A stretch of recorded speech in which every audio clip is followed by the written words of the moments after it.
Parang mga pusang nagtakbuhan ng mga tauhan niya sa kanya-kanyang pwesto. Wala nakakaalam sa biglaan niyang pagbalik after ng 5 taon. Kaya para mga dagang takot na takot sa paglabas ng pusa. She walking like a queen. Heads up, chest out. Hindi siya nagsusuot ng corporate attire kapag napasok sa opisina pero tinitiyak niyang susundan siya ng tingin ng kahit na sino.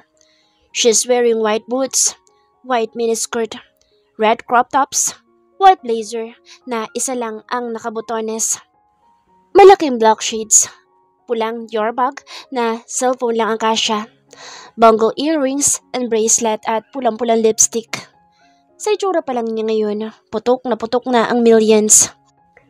Itinaon niya ang pagbabalik para sa bagong ilo-launch na lingerie product ng company niya at isang whitening serum.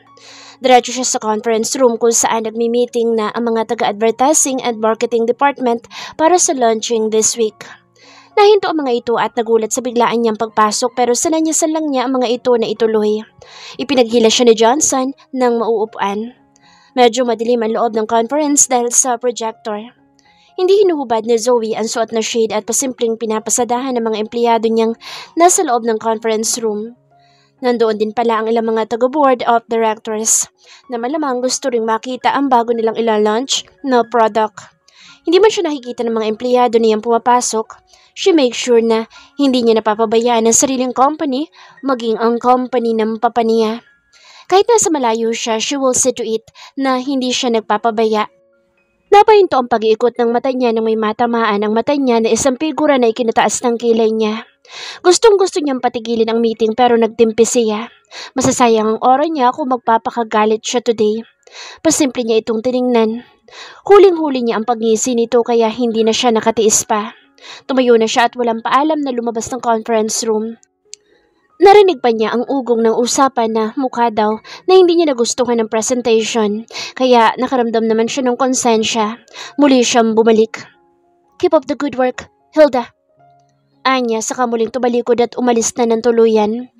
Rinig pa niya ang pagbubunyi ng tao sa loob.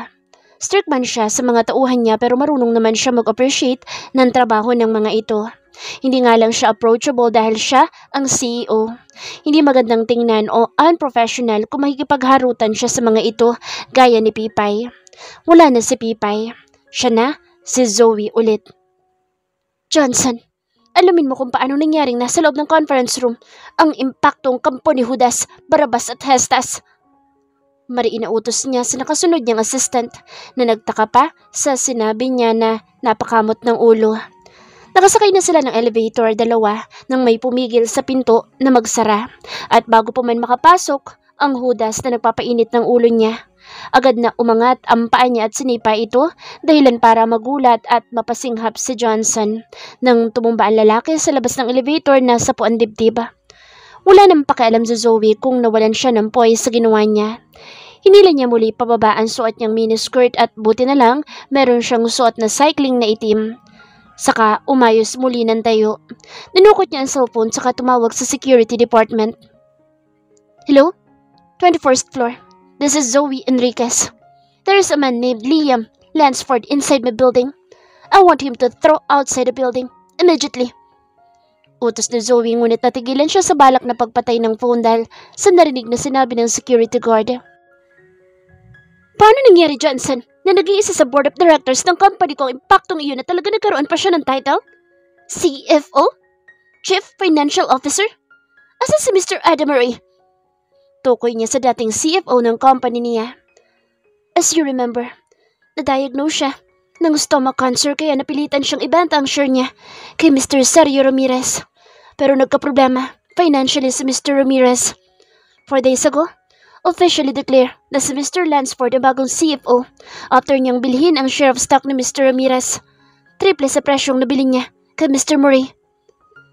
Nasapo ni Zoe ang noo habang nagpapalakad-lakad sa loob ng office niya. "Hindi ko na nasabi sa'yo. I totally forgot dahil naging hectic ang schedule ko. Sa pool nang sabihin mong babalikan na." "Shit, I don't want him here. Gawan mo ng paraan na mapala siya dito. Operan mo ng mas malaking halaga. Bilhin mo ang share na nasa pangalan niya. Kahit na magkanong halaga basta alisin mo ang lalaking iyon dito." Ani Zoe. Excited pa naman siya sa pag-uwi. Balak pa niyang pagplanuhan ang muli nilang pagkikita ni Liam pero mukhang siya ang napaghandaan ng gusto ni Liam. Sabay pa silang napalingon ni Johnson sa pinto nang may kumatok. Agad naman lumapit ang assistant sa pinto para pagbuksan ang bagong dating. Umasim na naman ang mukha ni Zoe nang bumungad sa kanila si Liam na seryoso lang nakatingin sa kanila sa kadire-diretsong pumasok. May sinabi ba ako na pumasok ka na? Mataray na tanong ni Zoe. Can you be more professional? Huwag mong ihalo ang personal nating away sa business. Malas yun sa negosyo. Tumawa naman si Zoe na parang nakakaloko saka umikot sa mesa niya para makaupo sa likod ng mesa niya. Okay, let's talk business, Mr. Lansford. Ani Zoe at akmang uupo na si Liam sa harapan ng mesa niya nang pigilan niya ito. May sinabi ba ako na maupo ka? Ani Zoe sabay taas ng kilay gaya ng ginawa nito sa kanya noon. Pero dadma si Boy hanggang North Korea. Naupo pa din ito sa kay pinatong andala nitong folder. Wala akong panahon na makapagtalo sa'yo. I'm here for the approval. Ani to. Tell me, anong ginagawa ng isang real estate broker sa isang cosmetic company? Mataray na tanong niya habang binubuklat ang laman na folder. Saglit niyang binasa ang nilalaman pero hindi siya makapag-concentrate. Parang ayaw mag-sink in sa utak niya ang nilalaman ng files. Langya, it's been 5 years, Zoe.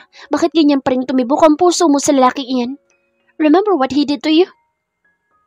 Earnings, money, obviously. Bored ka sa pagpapagawa ng mga... I have plenty of money. Sayang naman kung nakatago lang sa bank. So, I try to invest at hindi naman masama. Your company is doing great. So, natampa ko subukan. Then, my money become double. How much do you want? Kumunot ang noo ni Liam. I don't want to see your jerk face inside my company.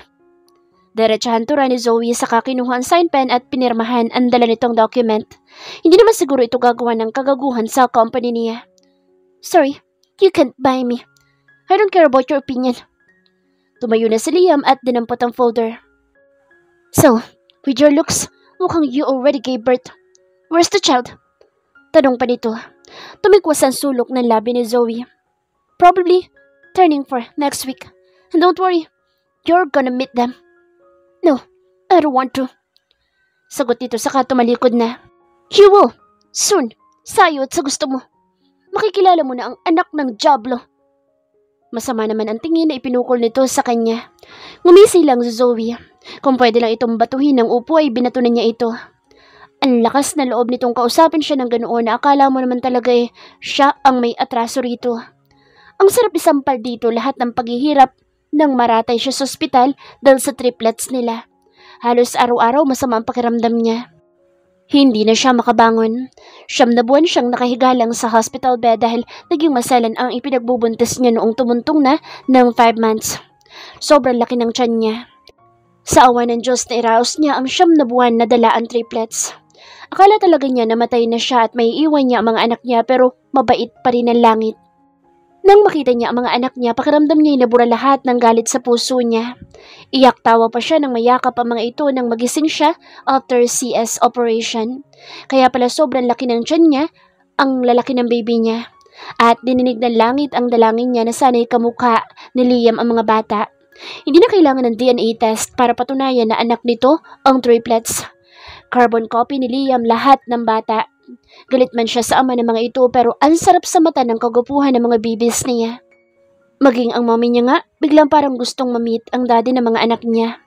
Ipamumukha niya kay Liam kung ano ang tinalikuran nito at titiyakin niyang 10 ulit na sakit ang mararanasan nito compare sa naramdaman niya. Dahil mainit ang ulo niya, kailangan niya mag-shopping para mawala ang stress niya. Pero hindi naman para sa kanya ang bibilin niya, kundi para sa mga babies niya na tiyak na hinahanap na siya dahil ang paalam niya ay saglit lang siyang mawawala. Bukod sa 2 yaya, napaka-hands-on ng mommy niya sa mga anak niya. Kaya thankful talaga siya na iniwan ng mommy ang profession nito para lang maging full-time lola. Napatingin siya sa phone niya na mag-ring. Ang papa na naman niya. Kanina pa nangungulit na mag-report siya sa company kahit nakababa na ito bilang chairman of the board ng Lionsgate. Bantay na bantay pa rin ito ang sarili nitong company dahil na rin sa 4 na kapatid niyang nakaupo bilang mga board members. Malaki ang takot nito na baka bumagsak ang company nito sa kamay ng mga kapatid niya na hindi malabong mangyari pero tulad ng ama, kahit papaano naman ay concerned din siya sa pinagpagura nito sa loob ng ilang dekada. Kaya bantay na bantay din niya ang financial report ng buong company. Naglagay na siya na isang mapagkakatiwalaan na tao sa pwesto na magbabantay ng mga kilos ng mga kapatid niya. Mahirap na. Wala siyang tiwala lalo na kay Zoren na may ini-scam na namang tao. And worse, mukhang taga-underground world pa. Kaya balita niya ay nagtatago ito sa ngayon habang si Zayla naman ay kumabit sa isang billionaire na matanda para sa luho nito na hindi makuha sa ama dahil talagang hinigpitan na ang mga ito sa pera. Si Zandra naman, kung kani-kanin na lang sumasama, meron na itong isang anak. Ganon din si Zandro, na dalawa na ang anak pero parehas panganay at mukhang susundan ang yapak ng papa nila. Muntik nang makabanggaan ni Zoe ang isang matandang babae. Buti na lang malakas ang preno ng paa niya at nahawakan ng matandang nagulat din naman na lumabas sa isang butik ng mga wedding dress. Mommy! Bungad naman ng isang babae na nagmamadaling umalalay sa matandang babae saka napatingin sa kanya. Zoe! Bulalas dito. Lassie girl! Tuwa namang bati niya sa best friend niya na matagal na din niyang hindi nakakamusta dahil masyado na siya naging busy sa love life niya noon. Huling usap nila nito noong bigla naman ito sumama sa isang lalaki sa bar. Kamusta? Ikaw ha? After mo sumama sa hot guy na iyon, kinalimutan mo na ako. Biro pa niya sa kaibigan. Kita niya ang mata nito na halatang naging tensyonado. Agad naman niya na naintindihan ang nais nito ipahiwatig, lalo pat galing ang mga ito sa loob ng isang wedding gown boutique. Mukhang ikakasal na ito. Marahil ang matandang kasama nito magiging biyanan. Mukhang mayaman ang matanda kasi base sa suot at mga alahas nito. Pero base naman sa itsura, hindi naman sa panlalait. Maganda pa ang mayordoma ng papa niya. Hesaki, I saw him kissing other guy. Sambit niya pero mukhang hindi pa rin mapakali si Blessy. Kaya huminga na lang siya ng malalim at tumahimik na lang. Baka magkamali pa siya ng sasabihin. Mapahamak pa ang kaibigan niya na mukhang mauunahan pa siyang mag-asawa. I'll call you later na lang. Nagmamadali din kasi ako Bye. Masayang wika niya saka nagbigay galang sa matanda saka tumalikod. Are you Zoe Enriquez? Pipay for shirt? Nahinto ang paghakbang ni Zoe paalis at napalingon sa matandang nagsalita. No one knows her, B.M. Pipay. Bilang na bilang lang sa mga kamay niya ang nakakaalam ng katotohanan ng iyon at kahit si Blessy mismo'y hindi alam iyon. Do I know you, ma'am? Tanong niya rito nang tumayo ng diretso paharap rito. No, and I don't want to know you either. It's just that your name really irritated me most. Gustong matawa ni Zoe sa sinabi nito pero nagpigil siya. May I know at least what seems to be a problem? Hinubad niya ang suot na shade at inilagay sa ulunan niya na nagsisilbing headband. You're really beautiful. No wonder that you can play any man's feeling. Mommy, I think we should go. Zoe, let's talk some other day. Wait, I beg your pardon, ma'am? Pigil ni Zoe sa balak na pag-iwas ni Blessy. The way you talk, I think you're being too much. Pagak na tumawa matanda pero ang kinagulat niya ay ang malakas na pagsampal nito sa kanya na kahit sa Blessy ay nagulat din. Awang naman ang labi nila sa ni Zoe ang pisngi. Nagbilang siya ng 10 para supilin ang galit at maiwasang gumanti. Never siyang nasampal ng mga magulang niya pero ang matandang pangit na ito ang bilis ng kamay. That's for my son. And who the hell is your son? Mataas na ang boses na tanong ni Zoe. Ilan sa mga customer ng mall ang nanonood sa kanila dahil sa ginagawa ng matanda. For the several men you dated, you even can't remember my son? But it's okay. He's going to get married soon. And this lady is his fiancée. Hinawakan pa nito ang kamay ni Blessy na hindi makatingin sa kanya ng diretsyo na ipinagtataka niya mula pa kanina. Ang pananahimik nito. Mukha itong natatakot. Akala niya dito sabihan ng hilaw nito pero mukhang sa kanya ito natatakot. Pero bakit? Then congratulations. Yes, I dated several men, but I'm a picker. With your looks. Sorry, but I think I really don't date your son. Bitch! Akbang sasampalin na naman siya dito pero mabilis na niyang napigilan. Kung sino mang hudas siyang anak niyo, I don't care at all. Yeah, right. Don't ever come near to my son again. He's getting married to a wonderful woman. Liams didn't deserve someone like you. Angel nito. A liar and a cheater. Dugtong nito at para namang binuhusan ng malamig na tubig si Zoe sa narinig. Iisa lang namang lalaki ang nakarelasyon niyang Liam ang pangalan. Lalo nung yumuko si Blessy at namutla. Ilang segundo rin siyang natigilan sa kabumuga ng hangin. Nice one, Blessy. Really nice one. Kukunin pa naman sana kitang ninang ng triplets ko. Buti na lang pala hindi ko na itinuloy.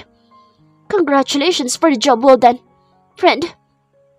Mula sa paper bag na bit-bit, kumuha siya ng 2 asul na envelope at iniabot sa 2 na ayaw sanang tanggapin pero ipinagsiksikan niya. It's my triplets birthday next week.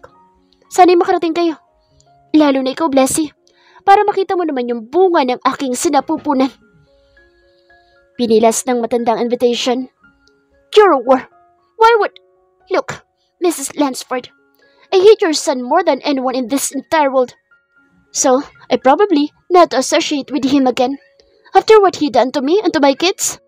And by the way, your asshole son is in my company. I want him to get lost. Maybe you can help me. Taas kilay niyang turan sa katubalikod na. Nakakadalawang hakbang na siya nang tawagin siya ni Blessy. Imbis na lingunin niya ito, tinaasan na lang niya ito ng middle finger. Hindi na niya kailangang alamin kung sino ang doktor ni Liam na nagsabing sterile ito. Napakagaling na naging way ni Blessy para magkahiwalay sila ni Liam. Of all people talaga, hindi niya ina-expect talaga na si Blessy ang doktor na hinahanap niya. And worst, fiancé na ito ni Liam. Napakagaling lang talaga. Mom, please. I don't want to argue with you. Tinatamad na sagot ni Liam.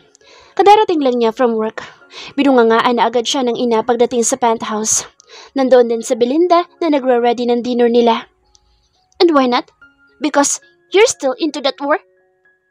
Angel ni Stacy na nakasunod sa anak hanggang kwarto. Pumayag na ako sa gusto niyo. Magpapakasal na kami ni Belinda. Why still asking me? Then why is she said that you're working with her company?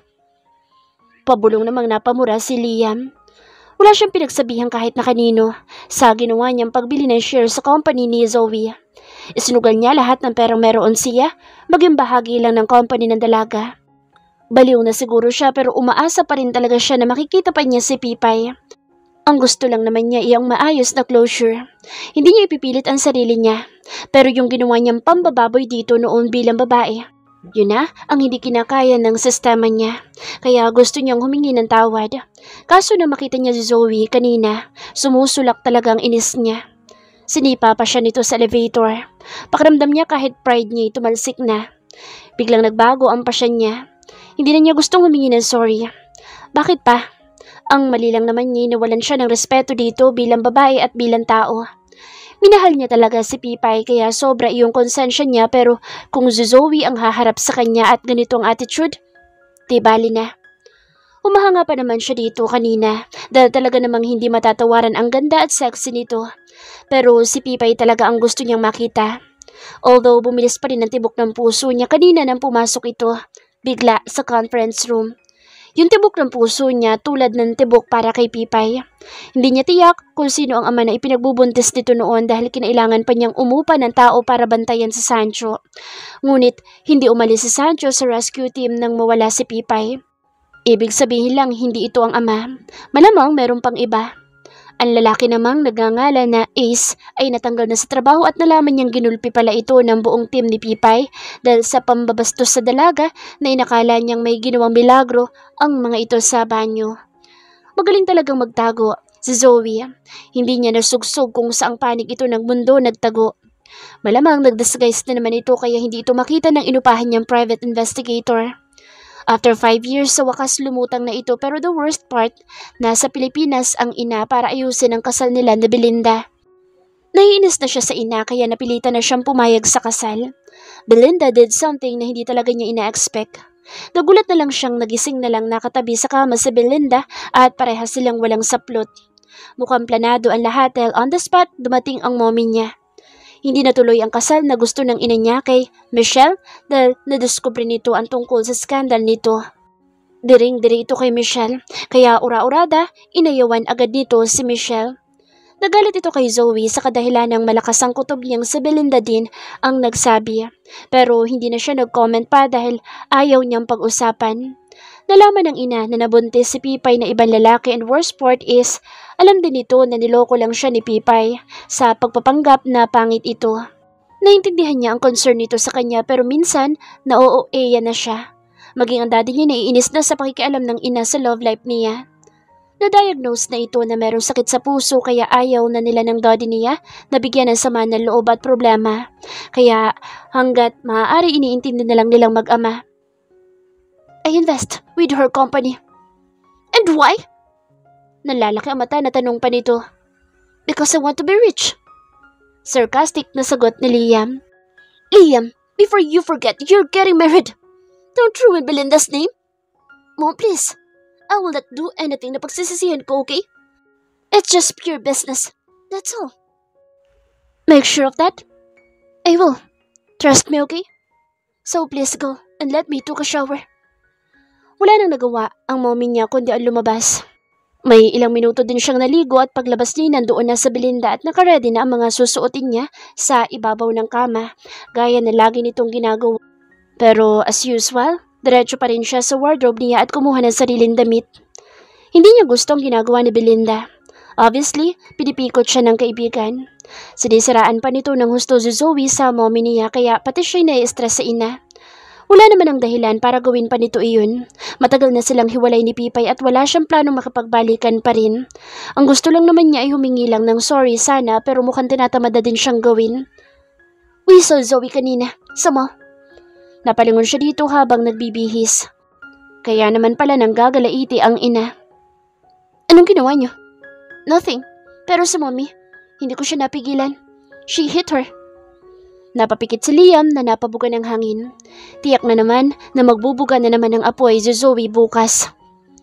Alam niyang mommy ko si mommy? Tumango sa Belinda. Si mommy mismo nagpakilala.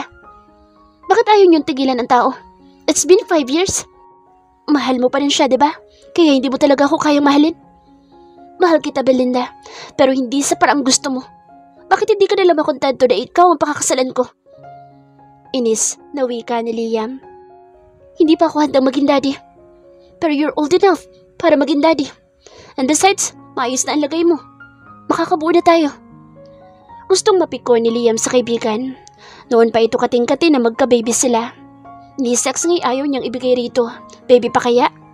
Hindi kasi niya may imagine na makipag-sex dito. Pakaramdam niya talaga'y kapatid niya lang ito. Parang hindi niya kayang sigmurain na makipag-sex dito. Ilang beses na ito nagubad sa harapan niya. Imbis na mabuhayan siya, dahil maganda naman ang katawan nito, ay nadidiri siyang hindi niya kayang i-explain. Kasal lang ang kaya kong ibigay sa'yo, Belinda. Kung gusto mo magka-baby, feel free na gumawa sa iba. Liam, I told you, kapatid lang ang tingin ko sa'yo, Belinda. And I do love you.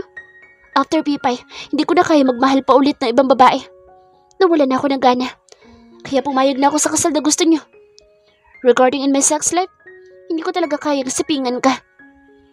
Ani Liam saka tumalikod at iniwanan ito. Magkasama na sila sa isang kwartong matulog pero never na may nangyari sa kanila.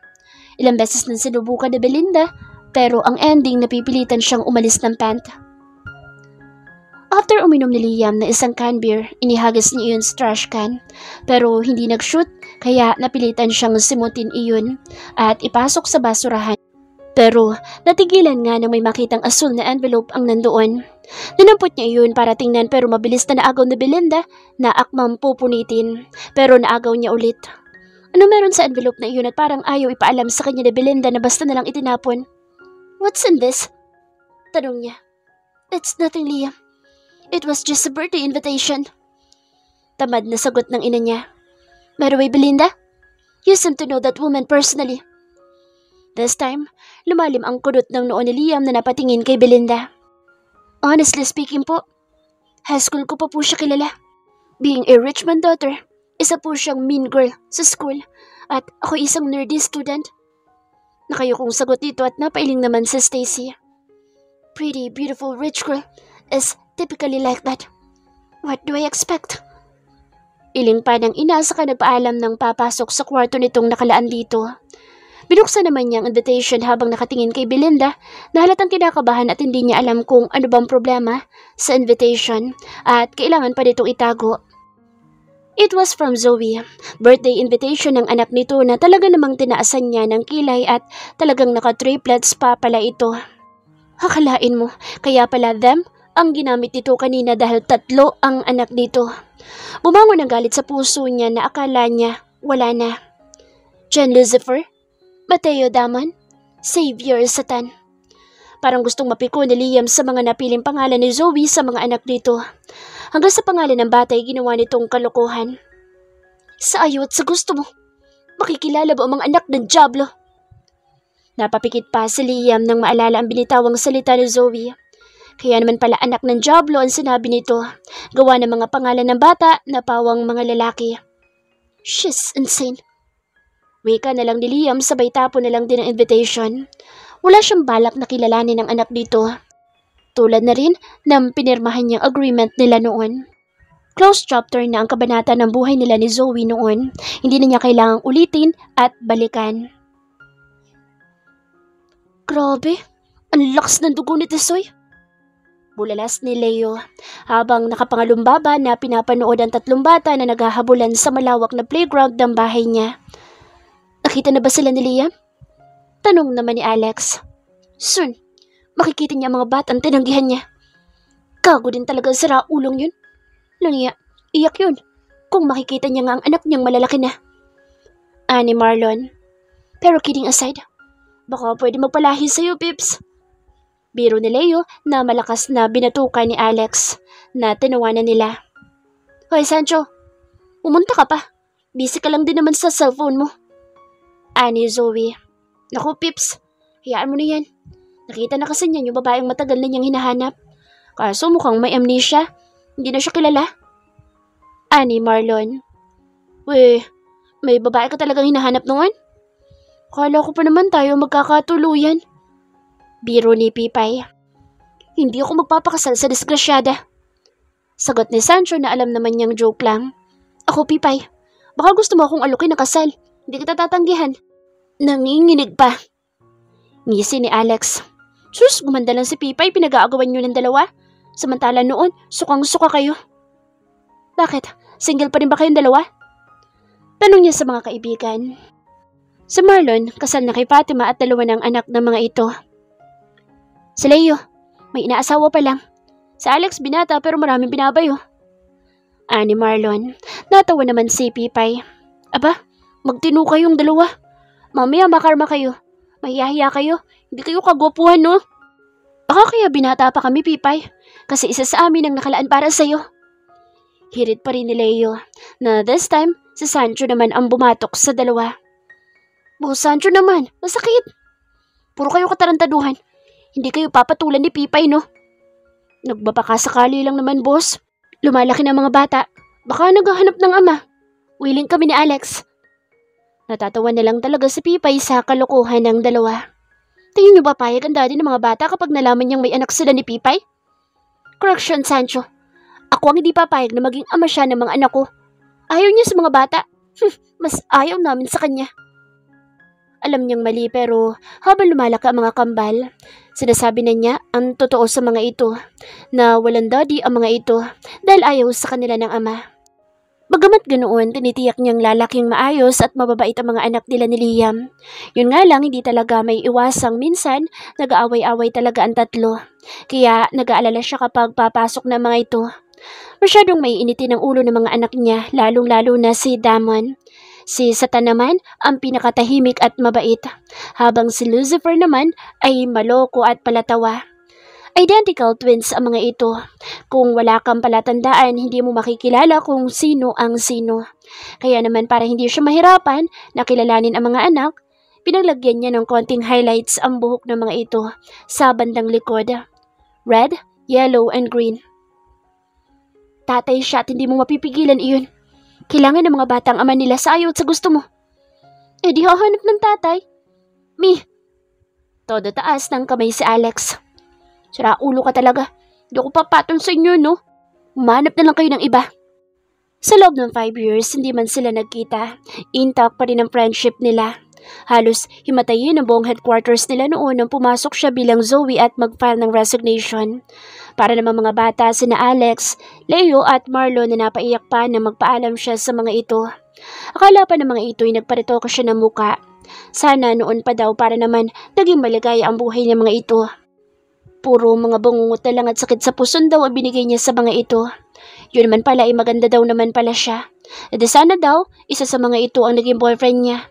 Pero alam niyang joke lang ng mga ito iyon.